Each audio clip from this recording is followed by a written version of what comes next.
Hello everyone, আমি মোসাব্বির নয়ন অ্যালগোরিদমের fifth লেকচারে আপনাদের স্বাগতম। আজকে আমাদের টপিক হলো কুইক সর্ট। সো এটি হলো আমাদের কুইক সর্টের কোড, যেটি আমরা সিমুলেশনের সাথে সাথে বুঝবো। এখানে আমাদের কুইক সর্টকে দুইটা পার্টে ভাগ করা হয়েছে, একটা হচ্ছে কুইক সর্ট নামে, একটা হচ্ছে পার্টিশন নামে। তো আমরা সিমুলেশন যেটা সেটা আসলে পার্টিশন দিয়ে কাজ করব। সো এখানে আমরা দেখতে পাচ্ছি পিভট আইটেম আছে, পিভট আছে, রাইট এবং লেফটেরও কিছু কাজ আছে, সেগুলো আমরা সিমুলেশনের মাধ্যমে দেখব। সো এখানে আমরা একটি অ্যারে নিলাম, যেখানে হচ্ছে আমরা পিভট আইটেমকে হচ্ছে লো ইন্ডেক্সকে ধরে নিয়েছি। সো এখানে লো ইন্ডেক্সের ভ্যালু হচ্ছে 19। সো আমরা বলতে পারি পিভট আইটেমের ভ্যালু হচ্ছে 19। আচ্ছা, সো পার্টিশনে করে আমরা দেখতে পাচ্ছি যে লো ইন্ডেক্সকে হচ্ছে আমরা পিভট আইটেম ধরেছি, এবং সেই লো ইন্ডেক্সকে আমরা লেফট এবং হাই যে ইন্ডেক্সটা সেটাকে হচ্ছে আমরা রাইট হিসেবে ধরবো। এবং আমরা যেহেতু বলে রেখেছিলাম পিভট আইটেমটা হচ্ছে আমাদের শুরুর ইন্ডেক্সটা, সো এখানে পিভট হচ্ছে আমাদের 19। সো কোডের পরবর্তীতে যখন আমরা যাই তখন আমরা দেখতে পারি যে একটি ওয়াইল লুপে যদি রাইট হচ্ছে আমার লেফটের থেকে বড় অথবা সমান হয়, তখন লেফট এবং রাইট ইনক্রিজ এবং ডিক্রিজ হবে। সো আমরা শুরুতে যদি দেখি, আমাদের এখানে ওয়াইল লুপের ভিতরে কিন্তু আসলে দুইটা ওয়াইল লুপ নেস্টেড আকারে রয়েছে। সো এই লাইনের পর আমাদের পরবর্তীতে নেস্টেড ওয়াইল লুপে চলে যাবে। সো এখানে নেস্টেড ওয়াইল লুপের ফার্স্টে বলা আছে যে আমাদের লেফটের যে ভ্যালুটা অ্যারের, সেটি যদি আমাদের পিভট আইটেমের সমান অথবা ছোট হয়, তাহলে আমাদের লেফটটা ইনক্রিজ হবে। তার মানে বোঝাচ্ছে এখানে আমাদের যেহেতু 19 হচ্ছে পিভট আইটেম, এবং পিভট আইটেমের যেহেতু সমান আমাদের লেফট, সো এই লেফটটা আমার ইনক্রিজ হয়ে আগে বসবে। সো লেফটে এখন ইনক্রিজ হয়ে এইটা বসেছে। দেন আমার আবার ওয়াইল লুপটি কাজ করবে, এবং সেখানে আমরা দেখতে পাচ্ছি লেফটের যে ভ্যালু এবং সেখানে আমরা দেখতে পাচ্ছি লেফটের যে ভ্যালুটি সেটি আমাদের পিভট আইটেমের থেকে ছোট। সো লেফটটি আমার আবার ইনক্রিজ হবে। সেম অ্যাগেইন 11 যেহেতু আমাদের পিভট আইটেমের থেকে ছোট, সো এটা আবার ইনক্রিজ হয়ে 34-এ চলে যাবে। এখানে আমরা দেখতে পাচ্ছি 34 হচ্ছে আমাদের পিভট আইটেম বা 19-এর বড়। তো এখানে আমাদের লেফট আর ইনক্রিজ হবে না। সো আমাদের ওয়াইল লুপ থেকে বের হয়ে যাবে, ফার্স্ট যে নেস্টেড ওয়াইল লুপ সেটা থেকে সেকেন্ড নেস্টেড ওয়াইল লুপে ঢুকে যাবে। এবং সেকেন্ড নেস্টেড ওয়াইল লুপে আমাদের বলা আছে যে রাইটের যে ইন্ডেক্সটা সেটি যদি আমাদের পিভট আইটেমের বড় হয় অথবা সমান হয়, তাহলে আমাদের রাইটটা মাইনাস হয়ে যাবে। সো এখানে আমাদের রাইটের ইন্ডেক্সটা হচ্ছে 23 এবং পিভট হচ্ছে 19। যেহেতু আমাদের 23 পিভট আইটেমের থেকে বড়, সো রাইট ইন্ডেক্সটা আমার ডিক্রিজ হয়ে 25-এ চলে আসবে। অ্যাগেন আমাদের 25 19-এর থেকে বড়, তাই এটি 32-তে চলে আসবে। এখানেও অ্যাগেন আমাদের 32 19 থেকে বড়, তাই এখানেও আমার রাইটটি ডিক্রিজ হয়ে যাবে। এখানে দেখা যাচ্ছে 14 হচ্ছে 19-এর থেকে আমার ছোট, তাই এখানে এটি আমার ডিক্রিজ হবে না। বাট আমাদের কোডে আরেকটি কন্ডিশন দেয়া, যদি আমাদের লেফটের ভ্যালুটি রাইটের থেকে ছোট হয়, তাহলে আমার লেফট এবং রাইটের ভ্যালুটি সোয়াপ হবে। সো এখানে আমাদের আগে যেহেতু 34 and 14 ছিল, লেফটে 34 অ্যান্ড রাইটে 14, এটি সোয়াপ হয়ে 14 and 34 এখানে বসে যাবে।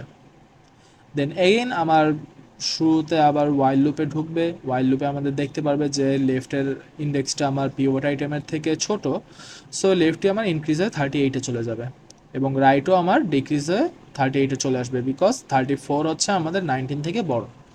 এখানে আমরা দেখতে পাচ্ছি লেফট এবং রাইট দুইটাই যেহেতু আমাদের ইকুয়াল পজিশনে রয়েছে, সো লেফট এখানে যেহেতু আমাদের 38, সো এটি আমাদের পিভট আইটেমের থেকে যেহেতু বড়, সো এখানে লেফট আমার ইনক্রিজ হবে না। তো রাইটের লুপে যদি আমরা দেখি, এখানে যেহেতু আমাদের রাইট ভ্যালুটি 38 এবং পিভট আইটেমের থেকে বড়, সো রাইটটা ডিক্রিজ হয়ে 14-এ চলে যাবে। এবং যখনই আমাদের লেফট রাইটের থেকে ইনক্রিজ অবস্থায় থাকবে বা বলা যায় বড় থাকবে, তখন হচ্ছে আমার পিভটের যে আইটেমটা সেটি হচ্ছে রাইটের পজিশনে সোয়াপ হয়ে যাবে। সো 14টা চলে যাবে 19-এর জায়গায় এবং 19 চলে আসবে 14-এর জায়গায়। এবার আমরা এই টোটাল অ্যারেটাকে ডিভাইড করতে পারি। পিভট আইটেমকে আমরা যদি মাঝখানে রাখি, এবং পিভট আইটেমের লেফট সাইডটাকে আমরা একটা ভাগে ভাগ করব, এবং পিভট আইটেমের রাইট সাইডকে আমরা একটি ভাগে ভাগ করব, এবং পরবর্তীতে এই লেফট এবং রাইট সাইডকে আমরা আলাদা করে দেবো। সো এখানে আমাদের লেফটে ছিল 14 8 10, যেটিকে আমরা লেফট সাইডে এনেছি। পিভট আইটেমের জায়গায় থাকবে, এবং রাইট সাইডে 38 34 32 25 23। সো এখানে 14 এবং 38কে আমরা আবার ব্লু করে রেখেছি কেন?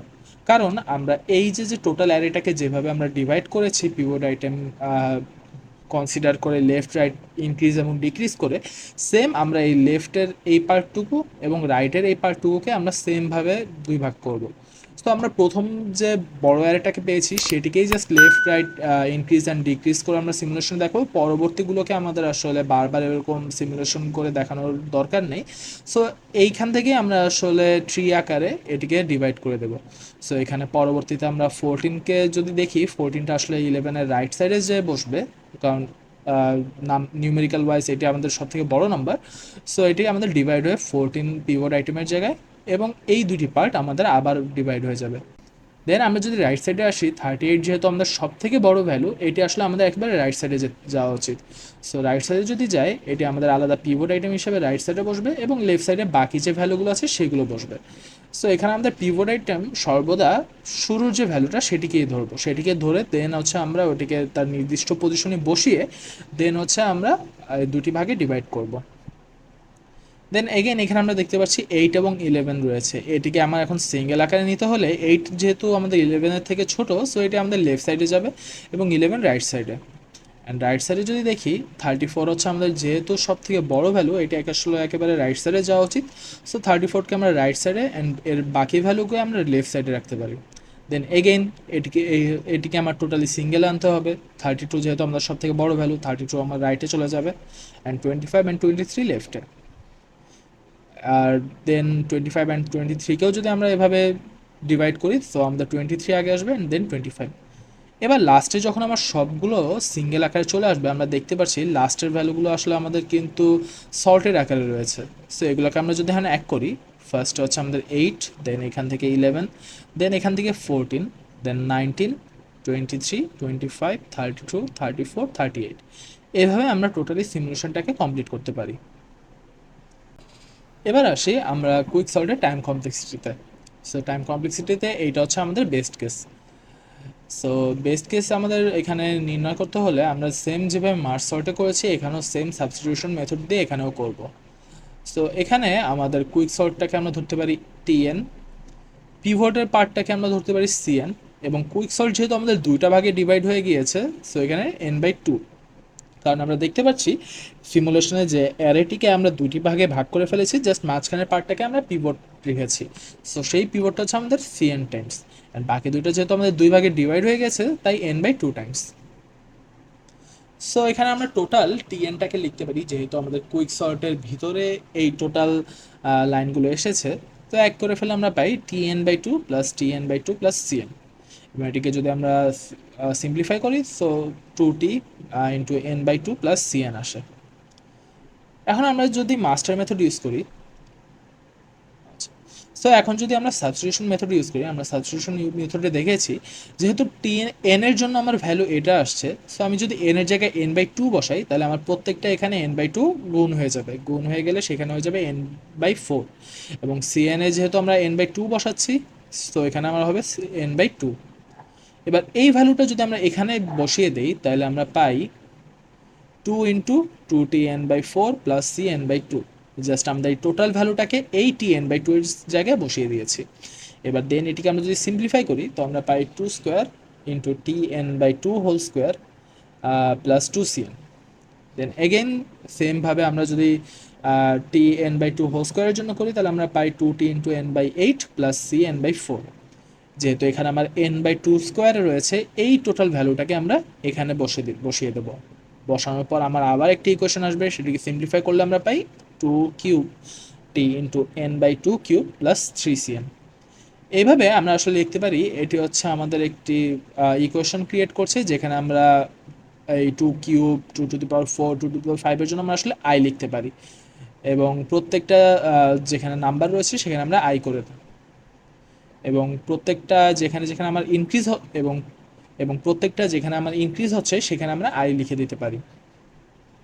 সো এখানে আমরা n/2 টু দি পাওয়ার আইকে আমরা 1 হিসেবে ধরতে পারি, এবং এটিকে যদি আমরা সিম্পলিফাই করি, তাহলে আমরা পাই i is equal to log 2n। So এই আইয়ের ভ্যালু যদি আমরা ইকুয়েশনে বসিয়ে দিই, এখানে 2 টু দি পাওয়ার আইকে লিখেছি আমরা n, বিকজ এখানে যদি আমরা সিম্পলিফাই করি, 2 টু দি পাওয়ার আইকে 1 এর সাথে গুণ করলে আমরা পাচ্ছি হচ্ছে 1, যেহেতু এখানে 2 টু দি পাওয়ার আই রয়েছে, সো এখানে আমার n আসবে। এই ইকুয়েশনটা আসলে এই লাইন থেকে এসেছে। অ্যান্ড দেন আমরা আই এর জায়গায় লিখতে পারি হচ্ছে লগ 2n। সো এখানে আমার হচ্ছে সিএন এর জায়গায় হচ্ছে আই এর জায়গায়, সো এখানে আমার সিএন এর পাশে যে আইটা রয়েছে আয়ের জন্য বসেছে আমার লগ 2n। সো এই টোটাল ইকুয়েশন থেকে আমরা যদি ডমিনেন্ট টার্ম বের করি তাহলে আমরা দেখতে পাচ্ছি এন লগ এনটা বসেছে, যেহেতু যেহেতু হচ্ছে আমাদের লগের বেস 2, সো আমরা এখানে জাস্ট লগ এনকে ইউজ করতে পারি। সো এভাবে হচ্ছে আমরা এটার বেস কেস নির্ণয় করতে পারি। Thank you for watching this video and I hope this video was helpful for you all. কোনো ধরনের ভুল হলে ওটার জন্য I am extremely sorry, and আপনাদের কোনো কোয়েশ্চেন থাকলে আপনারা অবশ্যই সেটি কমেন্ট সেকশনে আস্ক করতে পারেন। সো দাঙ্কে অন চুজ। Thanks for watching. If you find it helpful, then hit the like button and share with your friends. Subscribe this channel. Stay with AIOB Solution.